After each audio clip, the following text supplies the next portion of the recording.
On va parler trail, donc dans un lieu où j'ai clairement l'habitude de passer une grande partie de mon temps à m'entraîner lorsque j'ai des objectifs.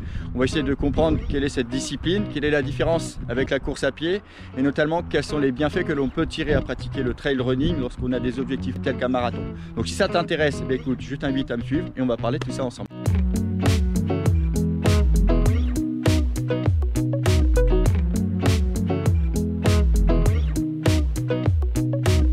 Tout d'abord, il faut comprendre ce que veut dire trail. C'est un mot en anglais qui veut dire chemin, sentier.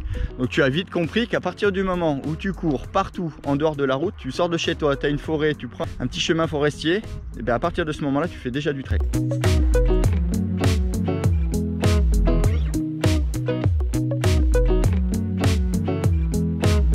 En course à pied, les distances sont codifiées. On va avoir par exemple du 3000 mètres, 5000 mètres, 10 000 mètres, semi-marathon, marathon.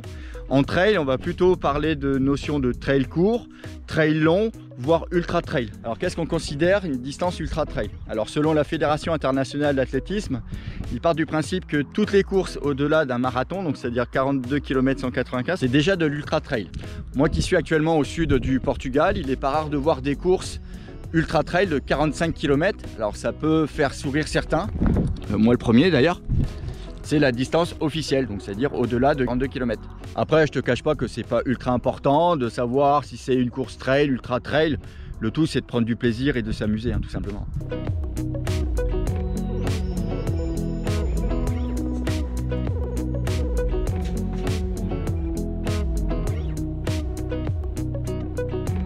Quand on parle course à pied, on va bien évidemment parler chronomètre, d'allure, de vitesse.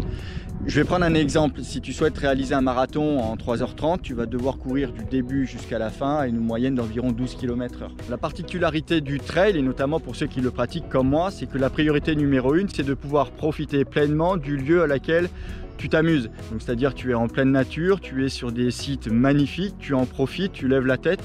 C'est un kiff total.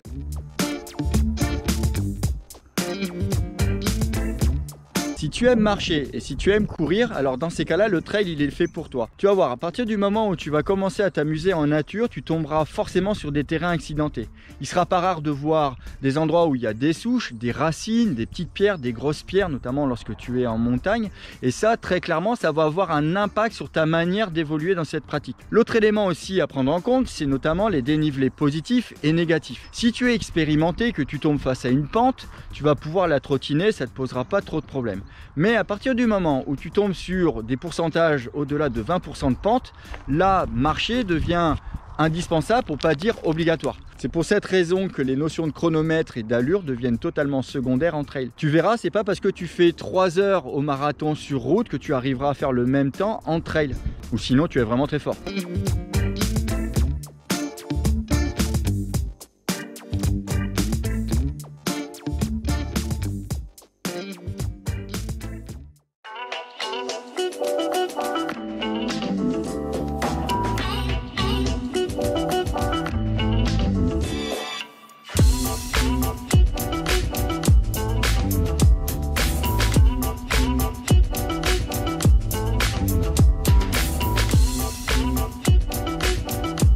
Maintenant, la question que tu peux te poser, c'est de savoir quels sont les bienfaits que tu peux en tirer si tu fais du trail. Alors toi qui fais peut-être exclusivement que de la route, ça va t'apporter de la variété dans ton entraînement et ça peut éventuellement rebooster ta motivation. D'ailleurs, à ce propos, j'avais parlé de ce sujet-là lors de ma dernière vidéo que tu trouveras ici. L'autre avantage de pratiquer le trail, ça va être notamment au niveau du renforcement musculaire. Ah oui, à partir du moment où tu vas enchaîner des dénivelés positifs ou du dénivelé négatif, tu vas forcément te renforcer, tu vas muscler tes mollets, tu vas muscler tes ischio-jambiers, tes quadriceps, tu vas renforcer tes articulations, tes tendons, tu vas avoir un pied beaucoup plus solide, des chevilles beaucoup plus solides puisqu'il va falloir constamment que tu t'adaptes au terrain.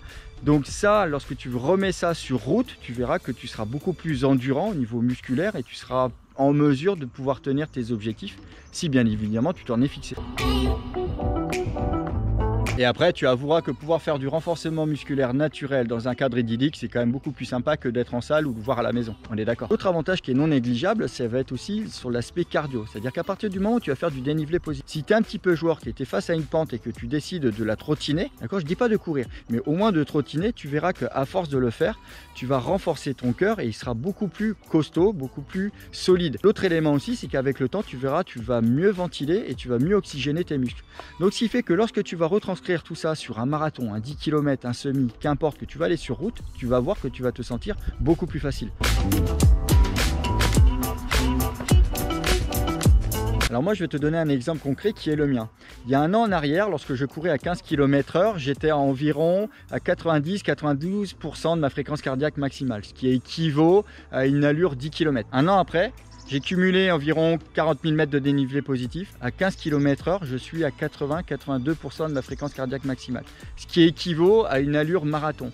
Donc si aujourd'hui je me chauffais un petit peu, je pourrais éventuellement prétendre réaliser un marathon en moins de 3 heures.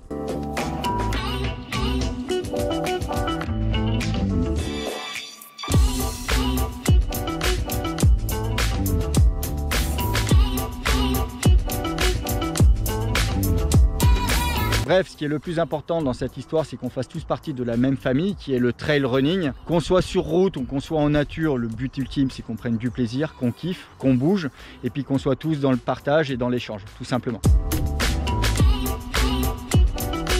Si tu veux en savoir un petit peu plus sur le sujet, n'hésite pas à le mettre en commentaire. Si tu es curieux de savoir comment je prépare un ultra trail en combinant route et nature, là aussi n'hésite pas à me le faire savoir. Si ça t'a plu, n'hésite pas à liker, à partager un plus grand nombre, à t'abonner à la chaîne si ça n'a pas déjà été fait et à cliquer sur la petite cloche de notification qui te permettra de recevoir les prochaines vidéos. Sur ce, je te dis à la prochaine. Ciao!